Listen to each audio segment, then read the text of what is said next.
Hey friends, I am going to go through these books. My kiddos have thoughts to share with all of you on the books as well, so we will kind of patchwork that together here in this video, but I'm going to fly through these real quick while I'm cooking dinner.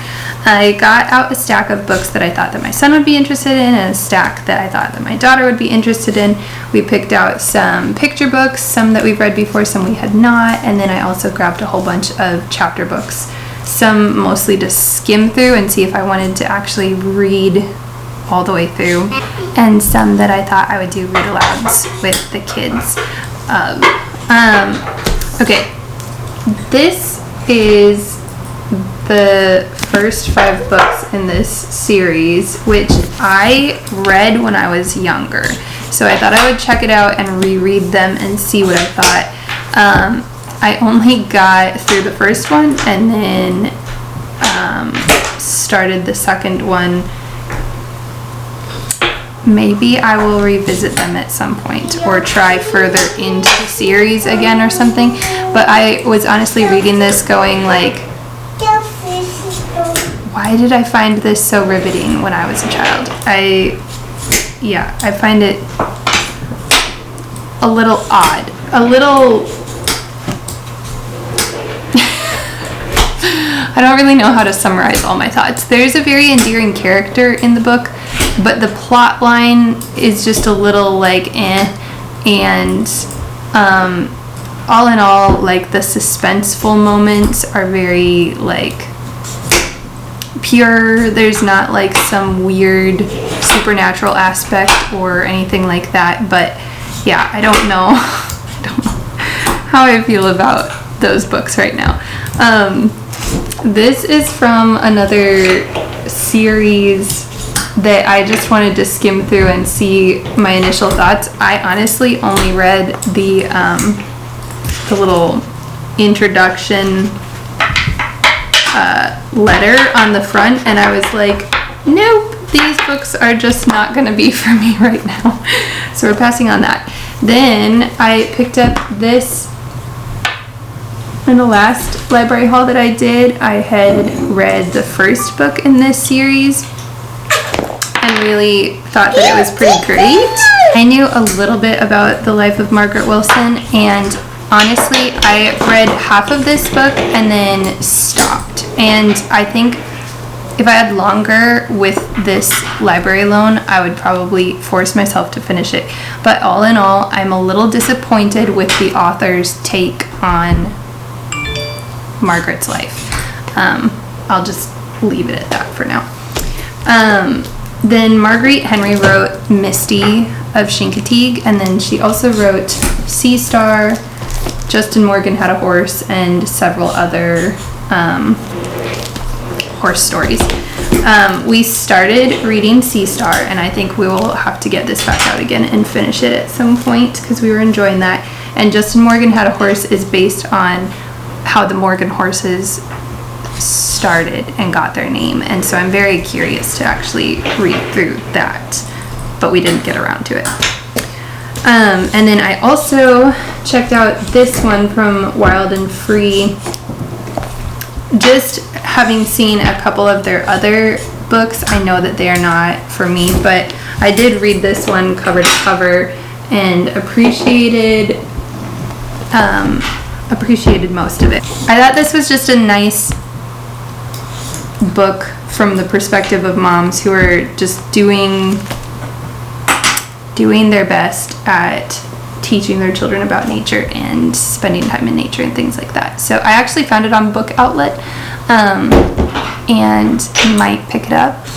If you've never shopped from Book Outlet before, I have a referral link in the description. I believe it's $5 off your first purchase.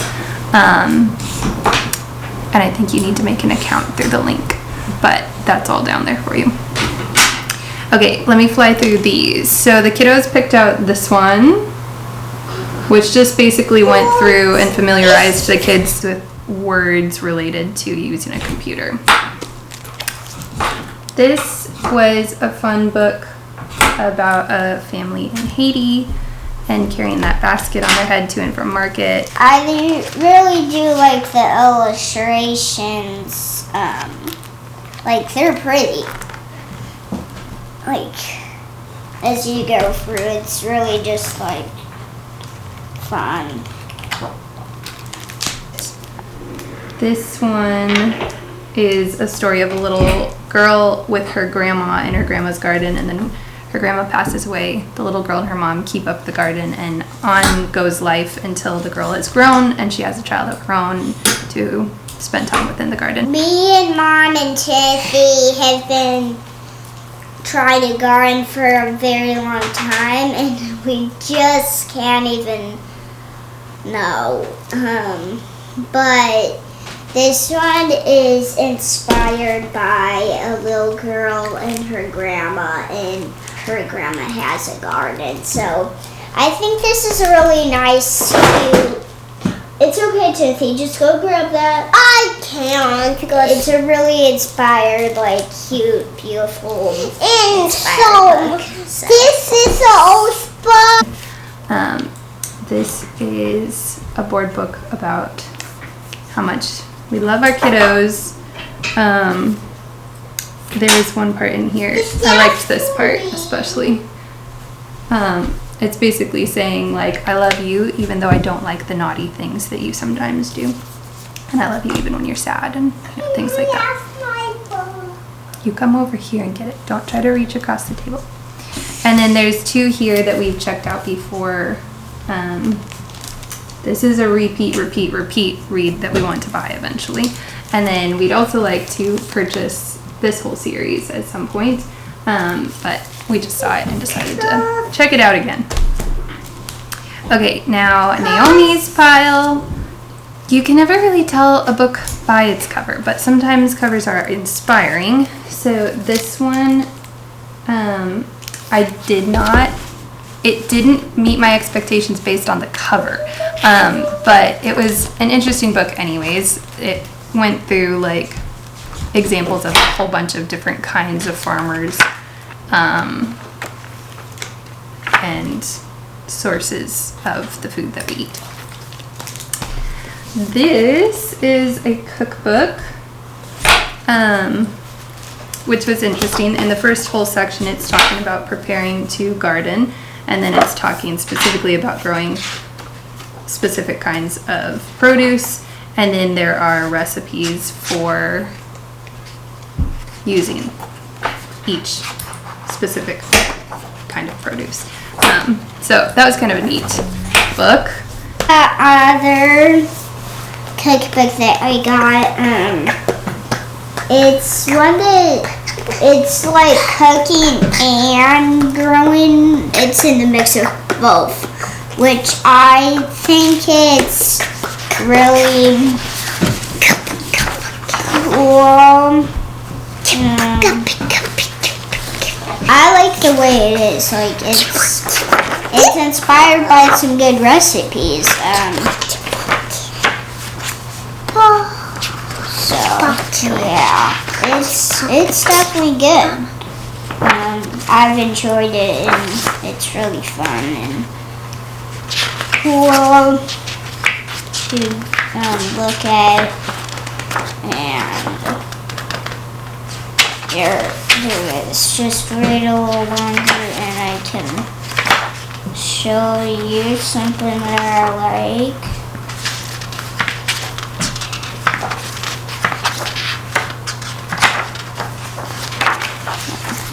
Oh, here's what I was looking for. And this is how I grow onions. See? Delicious onions. I like this picture. It's really fun. But I'm just going to, you can see a little closer, I think. I can more. Okay. And this one is especially beautiful. The ingredients or the recipes are all in this, like, photograph style, like a flat lay, each one, and so that's really pretty. Some of the pages I find that it's a little bit confusing to read, but I think mostly these darker That's not what I was thinking, but yeah, I did like the flat lay style of these recipes. That was a really pretty one. Trying to look for the one that I like. Enjoy.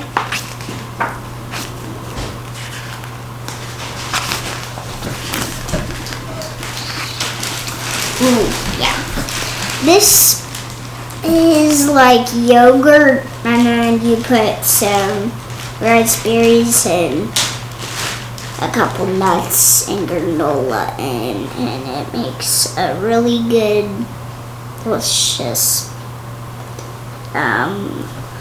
yogurt. And I think they add some honey.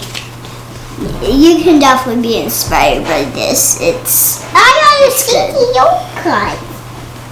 And then this book is by far Naomi's favorite of the cookbooks that I checked out for her, because it's going through, of course, many countries, world cuisines, and recipes from them.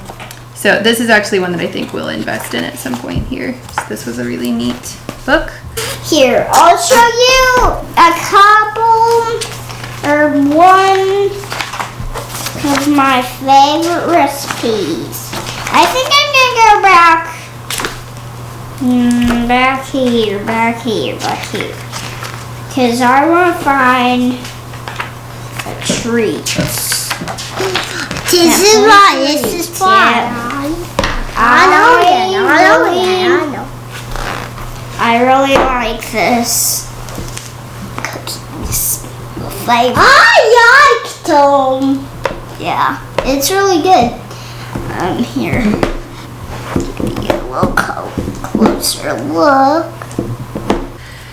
Timothy collects rocks wherever we go, and so I found one rock book that from skimming through it, didn't seem like it just went on and on about evolution, and this one didn't go on and on about it, but it certainly mentioned it.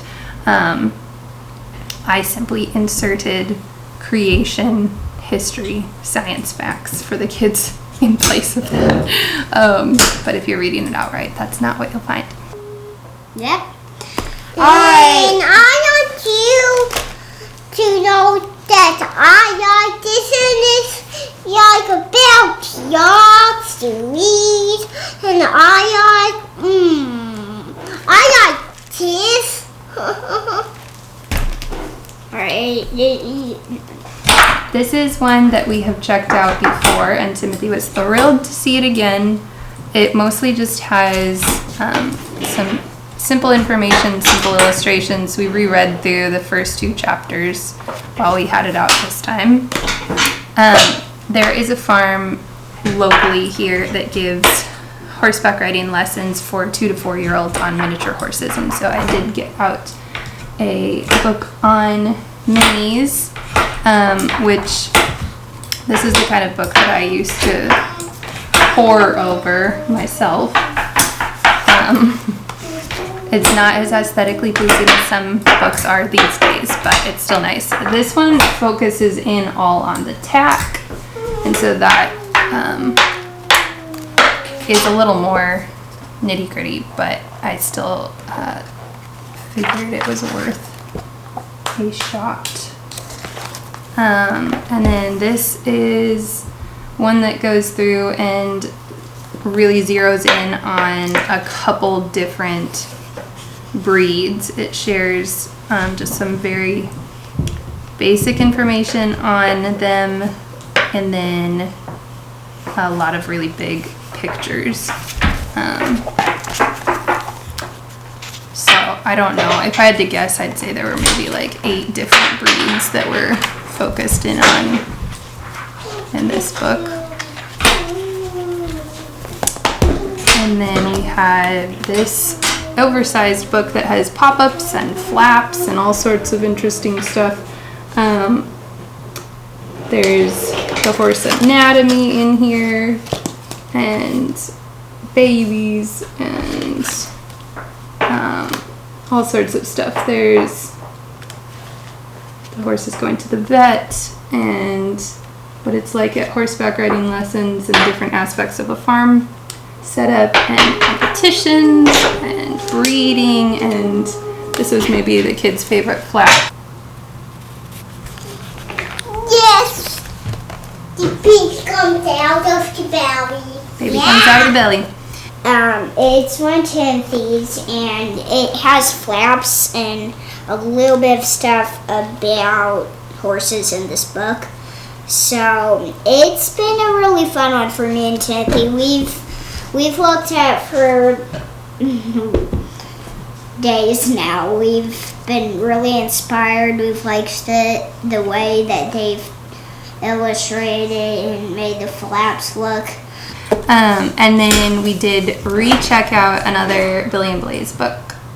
At some point we will invest in this series because we really like these. If you haven't seen them before, they're all these really simple, sweet, little hand-drawn illustrations. The stories are of this little boy and his pony. And a lot of times the stories are just simple about them going out and discovering some things on their rides, and other times there's a sort of heroic aspect to it. But all in all, Billy is a good old boy, so we like reading about him. That's all.